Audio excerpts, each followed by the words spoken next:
আপনাদের সকলকে বাংলাদেশের সমাজতান্ত্রিক দল বাসদের পক্ষ থেকে প্রথম শুভেচ্ছা সংগ্রাম সংগ্রাম সংগ্রামের বন্ধুগণ, আজকে 151 মাস অতিবাহিত হল, প্রায় 1 যুগেরও বেশি।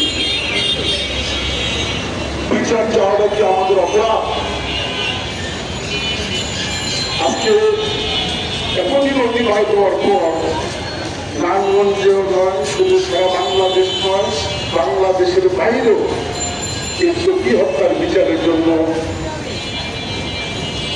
বিভিন্ন সংগ্রাম আন্দোলন করছে। সে সংগ্রামে অতীতে ফ্যাসিস্ট সরকার ছিল, তারা বিতাড়িত হয়েছে। তখন আমরা মনে করছিলাম ফ্যাসিস্ট সরকার থাকার কারণে আমরা আমাদের চোখী হত্যার বিচার পাইনি, কিন্তু এই ফ্যাসিস্ট সরকারের কাছ থেকে বিতাড়িত হওয়ার পর আজকে অন্তর্বর্তীকালীন সরকার, সেই সরকারের জনগণের নেতৃত্বে ক্ষমতায় আসছে। ক্ষমতায় আসছে এই জনগণের যে সরকার প্রবক্তা এবং বিচার নিয়ন্ত্রণ যে সংস্কৃতি, সেটাকে বাস্তবায়ন করবে।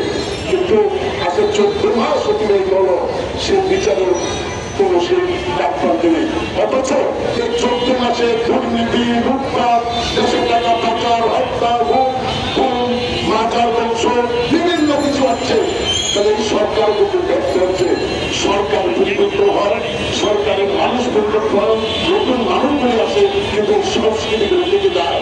আমরা 71-এর যে সংস্কৃতি থেকে আজকে পর্যন্ত প্রতিনিয়ত যে উন্নত সংস্কৃতি হওয়ার কথা, সেই সংস্কৃতি ধ্বংসের কারণে আজকে আমরা প্রতি হত্যার বিচার পাচ্ছি না। আমরা পরিষ্কার করার মধ্যে চাই, সাংস্কৃতিক সহকারে আমাদের দল বাসের পক্ষ থেকে যেখানে হত্যার নির্যাতন নিগ্ন তার বিরুদ্ধে প্রতিরোধ করছি, এবং কবি হত্যা, গুরু হত্যা, আসিফ হত্যা, চঞ্চল হত্যা এবং কবি হত্যার যতদিন পর্যন্ত বিচার না হবে প্রতিদিন পর্যন্ত এই জনগণ পাশে থাকবে, সংগ্রাম করবে, পাশে তার কাছে থেকে সংগ্রাম করবে এবং তার পাশে থেকে উচ্চারণ করবে। এই বিচারবন্ত সংস্কৃতিকে সেদিকে ছুঁড়ে মুছে আবার ছুঁড়ে ধরতে হবে। সত্যি অর্থে